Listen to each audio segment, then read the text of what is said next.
हम सबसे प्रेम कैसे कर सकते हैं? हमें लगता है कि जो हमारे बहुत नज़दीकी हैं, जैसे माँ बाप को बच्चे लगते हैं, बच्चों को माँ बाप लगते हैं, भाई बहन, जब स्कूल में कॉलेज में जाते हैं जो हमारे दोस्त मित्र होते हैं, तो उनको हम वो सोचते हैं हमारे बहुत नज़दीकी हैं, हमारे क्लोज हैं, उनको बहुत प्यार करते हैं।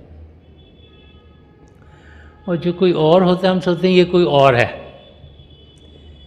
क्योंकि हम सोचते हैं कि हमारा शारीरिक रिश्ता है अपने माँ बाप से, अपने भाई बहन से, तो उनको हम अपना परिवार का सदस्य समझते हैं, समझते हैं कि बड़े यही हमारे अपने हैं और उनकी तरफ हम बड़े प्रेम से मिलेंगे, आराम से मिलेंगे, उनका ख्याल करेंगे।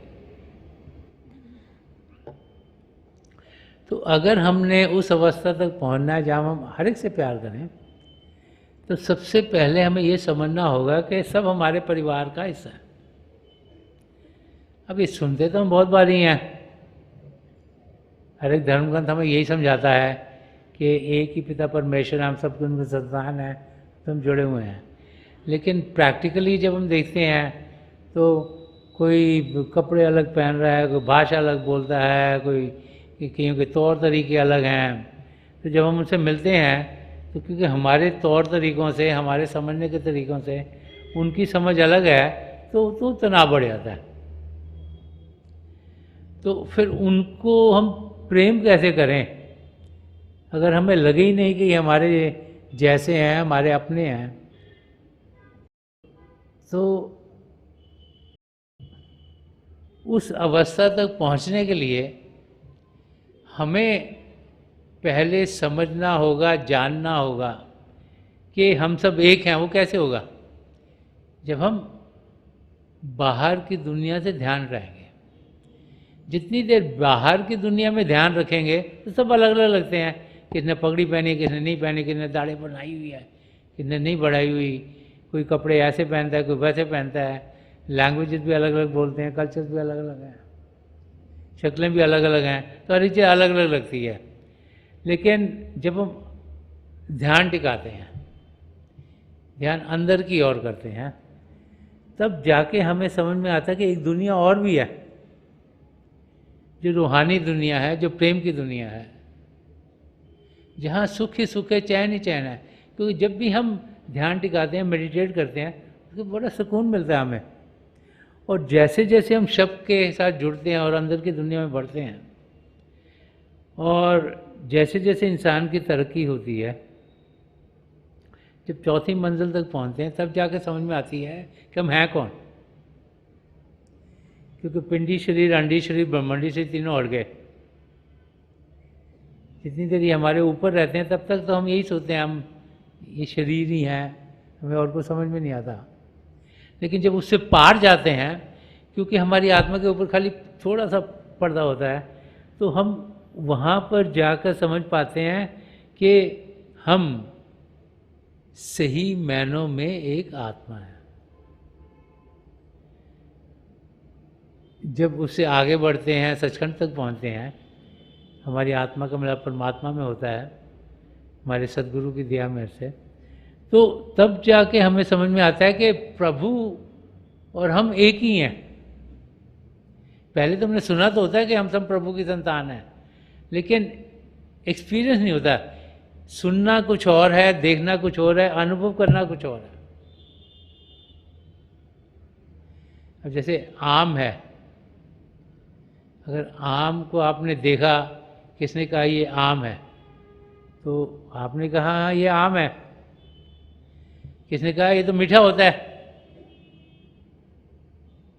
तो जब आपने आम को चखा और वो मीठा निकला, तब जाके आपको लगा सही में मीठा। अगर तो पता नहीं, कोई खट्टा भी निकल सकता है आम, ज़रूरी नहीं कि मीठा हो।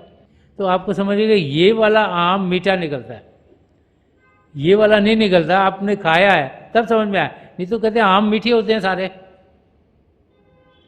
तो जब तक आप किसी चीज़ को एक्सपीरियंस ना करो, खुद उसका अनुभव ना आपका हो, आपको समझ में नहीं आएगा। हम तो सुनते तो बहुत हैं हर वक्त कि हम सब एक ही पिता परमेश्वर की संतान हैं, सब बराबर बराबर हैं, लेकिन उसका सही असर तब हम पर पड़ता है जब हम खुद अंदर की दुनिया में बढ़ते हैं।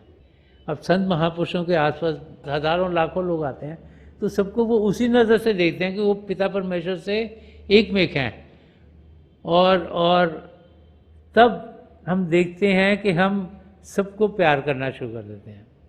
तो उस लेवल तक हम सब पहुंच सकते हैं। उसके लिए मेहनत करनी पड़ती है, टाइम निकालना पड़ता है, रोज़ाना बाकायदगी से अभ्यास करना पड़ता है, अपनी ज़िंदगी को सद्गुणों से भरना पड़ता है, तब जाकर उस स्टेज तक हम पहुंच सकते हैं।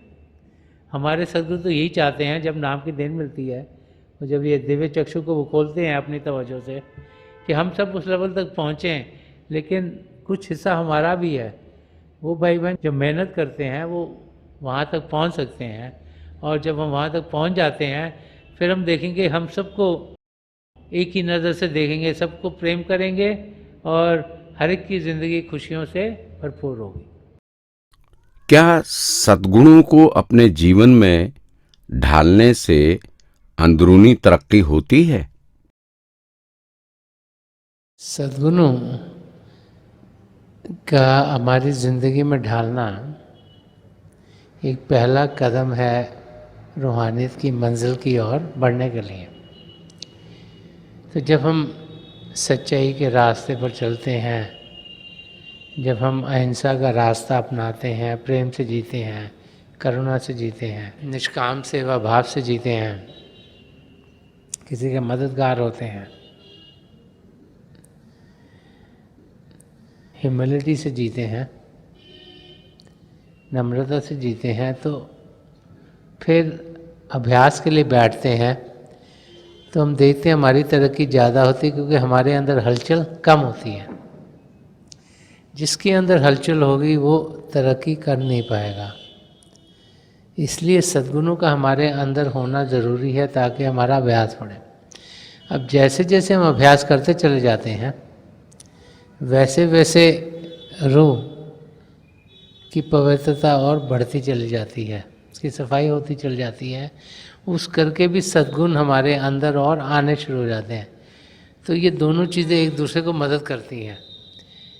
हम अपनी तरफ से कोशिश करें कि अपने अंदर सद्गुणों को डालें, और फिर हम देखेंगे कि हमारे अभ्यास बेहतर होंगे। और फिर जैसे जैसे भजन अभ्यास के लिए हम ज़्यादा समय निकालेंगे, हम देखेंगे कि आस्ते आस्ते सद्गुण हमारी ज़िंदगी में बढ़ते चले जाएंगे। तो एक किस्म का सर्कल है, एक चीज़ दूसरे को मदद करती है।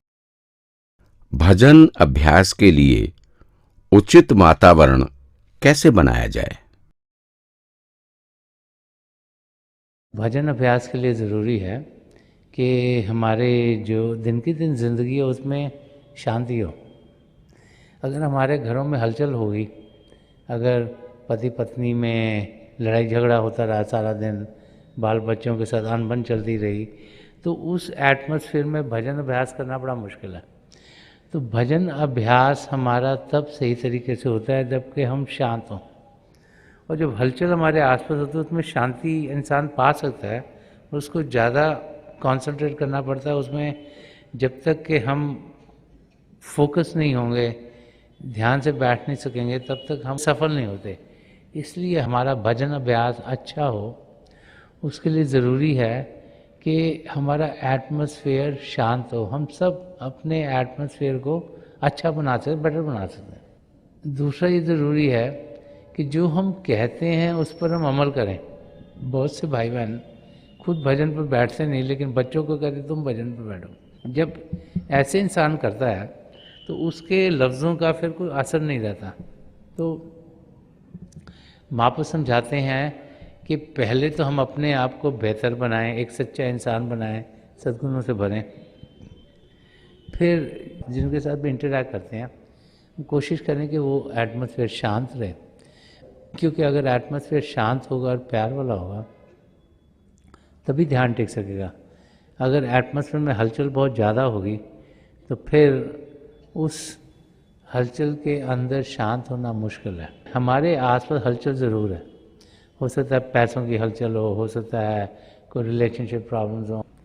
तो इस हलचल में हमें उस शब्द का सहारा लेना है। वो तो हर वक्त स्टेबल है, वो हिलता जुलता नहीं, वो टिका हुआ है, हर वक्त वैसे रहेगा। लेकिन हमें अपनी आत्मा, जिसका भारी रूप हमारा ध्यान है, जो बड़ी आसानी से इधर हो जाता है, उसको शांत करना है। तो हम हलचल में भी शांत हो सकते हैं, मगर अगर हलचल नहीं होगी तो शांति शायद हम जल्दी से पा सकें। तो हम सब अपने एटमॉस्फेयर्स को बेटर या अच्छा कर सकते हैं, और जब वैसा करेंगे तो हम देखेंगे कि जब हम भजन अभ्यास के लिए बैठते हैं, हमारा ध्यान आसानी से टिकेगा और हम फिर तेज़ी से अपनी मंजिल की ओर कदम बढ़ा पाएंगे। अपने परिवारजनों और प्रियजनों को रूहानियत के महत्व से कैसे अवगत कराएं? सबसे अच्छा तरीका किसी को भी प्रेरित करने का खुद का एग्जाम्पल होता है।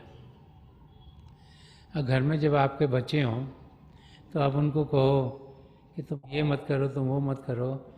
जैसे बहुत से लोग जो सिगरेट पीते हैं, बच्चों को कहते हैं तुम सिगरेट मत पिया करो, इवन जब बच्चे बड़े हो जाते हैं। लेकिन वो खुद अगर सिगरेट बाथरूम में जाके पीते हैं तो बच्चों को सब समझ में आ जाता है क्या हो रहा है।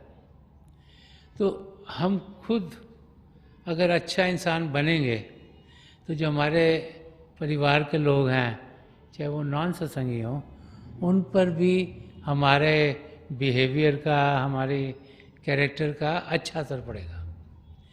तो किसी को अगर प्रेरित करना है तो हमको खुद एक अच्छा इंसान बनना है।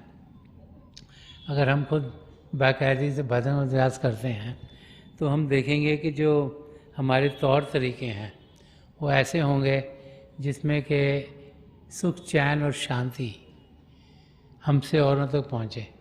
और जब ऐसे होता है तो जो हमारे परिवार में रहते हैं उनको भी समझ में आना शुरू हो जाता है कि इस इंसान में कुछ अच्छी चीज़ है। जब किसी को लगता है कि कुछ चीज़ अच्छी है तभी वो पाने की कोशिश करता है। तो अगर उनको हर समय बोले नहीं तुम सत्संग में जाओ, तुम सत्संग में जाओ, तुम सत्संग में जाओ, और हमारी ज़िंदगी ऐसी हो जब हम लड़ाई झगड़ा करते रहें और गुस्सा दिखाते रहें और हर एक की गलतियाँ निकालते रहें, तो फिर उनको भी लगता है कि इस सत्संग में जाके इन्होंने पाया क्या है, हम क्या इनसे पाएंगे। लेकिन जब हमारी ज़िंदगी शांति से भरपूर होगी, जब हम प्रेम से जिएंगे, जब हम औरों के मददगार होंगे, तो जिनसे भी हमारे रिश्ते नाते हैं उनको ये समझ में आ जाता है कि ये इंसान सिर्फ अपने लिए नहीं, हम सबकी बेहतरी के लिए जी रहा है। और जब ऐसी समझ किसी को आती है तो फिर तब वो सोचते हैं कि ये ज्ञान इसने पाया कहाँ से। तो फिर वो खुद ब खुद वहाँ जाना चाहेंगे जहाँ पर आप खुद जाते हैं। तो किसी को सत्संग में आने के लिए फोर्स नहीं करना चाहिए, लेकिन अपने आप को एक सच्चा इंसान, एक अच्छा इंसान बनाना चाहिए। जो सत्संगों में हम सुनते हैं कि हम सच्चाई की ज़िंदगी जिएँ, हम प्रेम से जिएँ, निष्काम सेवा भाव से जिएँ, नम्रता से जिएँ, करुणा से जिएँ, अहिंसा का रास्ता अपनाएं। तो ऐसी ज़िंदगी जब हम जीते हैं तो उसका असर औरों पर बहुत ज़्यादा होता है। फिर वो भी चाहते हैं कि उनकी ज़िंदगी भी हलचल से दूर हो। कोई इंसान नहीं चाहता उसकी ज़िंदगी में हलचल हो, तकलीफ़ें हो। हर एक इंसान चाहता है वो सुख चैन से जिए। तो जब उनको दिखता है कि फैमिली में कोई है जो शांति से जी रहा है, जो हर वक्त गुस्से में नहीं रहता, जिसको जल्दी नहीं पड़ी हुई, जो आराम से बातचीत करता है, तो फिर उसका असर औरों पर भी अच्छा पड़ता है। हम परमात्मा की देनों का शुक्राना क्यों और कैसे करें? संत दर्शन सिंह जी महाराज ने फरमाया कि नफस नफस मुझे लाजिम है शुक्र का सदा, कि मेरे दोस्त का ऐसा है ज़िंदगी मेरी। तो संत दर्शन सिंह जी महाराज फरमा रहे हैं कि हर सांस में मैं पिता परमेश्वर को शुक्रिया अदा कर रहा हूँ, ग्रैटिट्यूड, कि उनका एहसान है कि मुझे ये ज़िंदगी मिली है। हम लोग भूल जाते हैं कि हमें कितनी देने मिली हुई हैं। 84 लाख जिया जून में जो सबसे उत्तम चोला है वो प्रभु ने हमें दिया। मानव चोला पाने के बाद 8 बिलियन लोग इस धरती पर जिन्हें बहुत कम है जो किसी पूर्ण महापुरुष के चरण कमलों में पहुंचते हैं। हम लोग खुशकिस्मत हैं कि हजूर बाबा सावन सिंह जी महाराज, परम संत कृपाल सिंह जी महाराज, दयाल प्रसन्न दर्शन सिंह जी महाराज, जो पिछली सेंचुरी के महापुरुष हुए हैं, उन्होंने हम पर दया मेहर की, हमें नाम की देन दी। तो ये बहुत बड़ी बरकत है, इसके लिए प्रभु का शुक्रिया अदा करना चाहिए।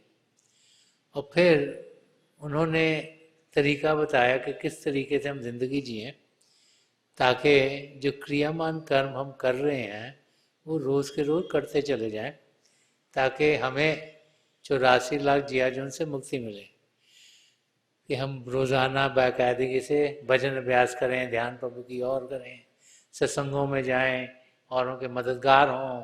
जब भी किसी की मदद करें तो ये ना समझें कि वो हमारी मदद करेंगे, लेकिन इस भाव से करें कि उनकी तकलीफ़ दूर होगी और वो प्रभु के नाम में करें। तो जब ऐसी ज़िंदगी जीते हैं तो फिर हम अपने लक्ष्य को पूरा कर सकते हैं। प्रभु का शुक्रिया अदा करना बहुत ज़रूरी है। तो ग्रैटिट्यूड लाइफ में होना बहुत ज़रूरी है। ये भी जानना बहुत ज़रूरी है कि हमें बहुत कुछ मिला हुआ है, अबंडेंस है हमारी लाइफ में। जब हम अपनी ज़िंदगी को देखते हैं तो हम भूल जाते हैं कि प्रभु ने हमें क्या क्या क्या दिया हुआ है। अगर एक आधी चीज़ नहीं मिली होती है, इंसान उसको ही देखता रहता है। वो इसलिए कि हम मन के दायरे में फंस जाते हैं। जो हमारा मन है वो नहीं चाहता कि हम प्रभु को जाने। हमारा मन तो चाहता है कि हम 84 लाख जियाजन में अटके रहें और उसी दायरे में ही अपनी जिंदगी गुजार दें पूरी।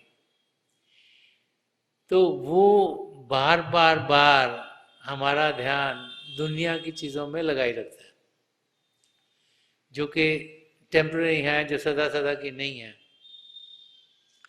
और अगर हमको 100 चीज़ें मिली हैं और एक चीज़ नहीं मिली तो मन हमारा ध्यान उस एक चीज़ पर ही करता है। ये तुम्हारे पास नहीं है, ये तुम्हारे पास नहीं, देखो ये तुम्हारे दोस्त के पास है, तुम्हारे पास नहीं है। और जो जो 100 चीज़ें और मिली हैं उसकी ओर ध्यान जाने नहीं देता। तो हमने अपने मन को समझाना है, उसको समझाना है कि प्रभु की हम पर बहुत देन है। अगर एक चीज़ नहीं है तो उसका भी कोई मकसद होगा, क्योंकि अगर हमारे लिए बेहतर होती तो पिता परमेश्वर हमें ज़रूर दे दे। क्योंकि हमारे लिए वो चीज़ बेहतर नहीं है, इसी करके हमारी ज़िंदगी में नहीं है। क्योंकि प्रभु तो हमारे रखवाले हैं। पिता परमेश्वर ने जब हमें ये मानव चोला दिया तो उन्होंने इसी करके दिया कि हम 84 लाख जियाजून के चक्कर से निकल सकें। प्रभु देखना चाहते कि हम निकलना भी चाहते कि नहीं निकलना चाहते, कि हमारा में कुछ प्रभु को पाने के लगन है कि नहीं लगन है। तो परमात्मा ने हमें फ्री विल दी हुई है कि डिसीजन हम मेक करें, लेकिन मौका उन्होंने दिया है। वो चाहते तो 1 मिनट में हमें सबको सचखंड में ले जाते, लेकिन प्रभु ने हमें मौका दिया है देखने के लिए हम में कितनी लगन है। इसीलिए मानव चोला मिला है कि वो देखना चाहते हैं कि क्या हम पिता परमेश्वर को पाना चाहते हैं। और जिन जिन के अंदर लगन होगी, जिन जिन के अंदर प्रभु के लिए प्रेम होगा, वो अपनी मंजिल को जरूर पाएंगे। ये मानव चोला होना ही एक बहुत बड़ी बरकत है। और हम देखे हैं जिंदगी में कितने लोग हैं जो शायद दिन में एक बार भी खाना नहीं खा सकते। हम लोग तो कई बार दिन में खाना खाते हैं। कितने लोग हैं जिनकी फाइनेंशियल सिचुएशन इतनी खराब है कि अपनी फैमिली का ख्याल नहीं कर सकते। कितने लोग हैं जिनको किस किस किस्म की बीमारियां हैं। तो इंसान को हर समय ऊपर की ओर नहीं, थोड़ा सी नज़र नीचे भी डालनी चाहिए। और सिर्फ ये देखते रहें जी ये बिलियनर्स हैं जी, इनके पास ये है, बड़े खुश हों। जैसे संत दर्शन सिंह जी महाराज ने जो और फरमाया, जिसका मीनिंग ये है कि दूर से तो जब वो बिजली चमकती है बड़ी खूबसूरत लगती है, लेकिन गिरती किस पर है उसका क्या होता है वो हमको नहीं ना पता। पेड़ों पर गिरती है तो वो टूट जाते हैं, घरों पर गिरती है तो उनके छप्पर टूट जाते हैं, and then all kinds of destruction come in.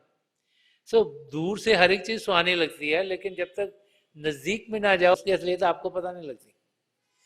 सो प्रभु ने हमें बहुत कुछ दिया है और उसके लिए हमें शुक्रिया अदा करना चाहिए।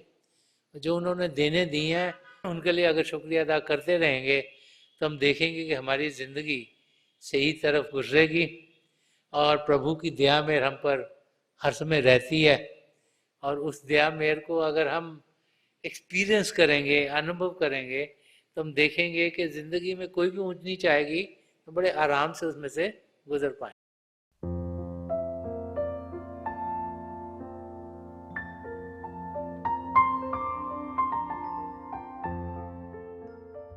तो थोड़ी देर के लिए हम सब अभ्यास के लिए बैठ जाएं। आप जहाँ भी बैठे आराम से बैठेगा, अपनी आंखें बंद कर लीजिएगा। ये जो आई बॉल्स आँखों को डेलें सीधे सामने और नीचे जैसे 8-10 इंच आपके सामने फोकस हो। तो आंखें बंद करते ही वो भाई बहन जिन्हें नाम की देन मिली है आप सिमरन कीजिएगा। और वो भाई बहन जो यहाँ नए हैं, आप पिता परमेश्वर के किसी भी जाति नाम का जाप कर सकते हैं। जाप मन ही मन करना, ऊंचा नहीं दोहराना। आपके सामने रोशनी खुलनी शुरू हो जाएगी। शुरू में हो सकता है रोशनी के चिन्ह हो, रोशनियाँ टिकी हुई हों, रोशनियाँ किसी भी रंग की हो सकती हैं, लाल, पीला, नीला, हरा, संतरी, सफ़ेद, कोई भी रंग हो। जो कुछ भी दिखता है उसके बीच में देखिएगा और बहुत से नज़ारे आपको देखने में मिलेंगे।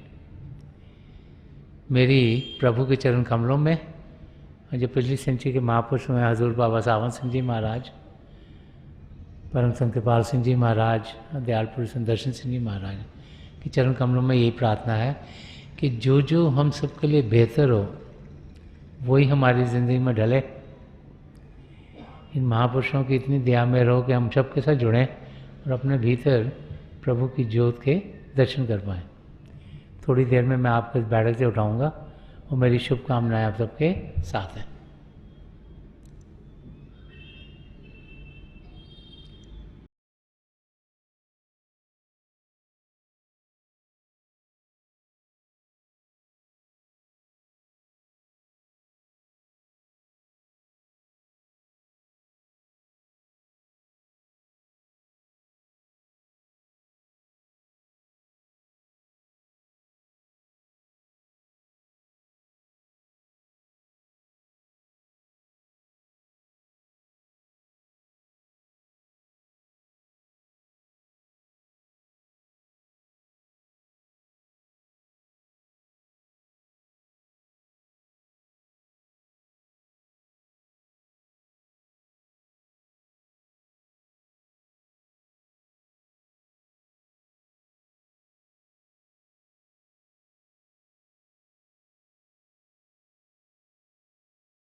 छोड़ दीजिए जी, प्लीज़ लीव ऑफ।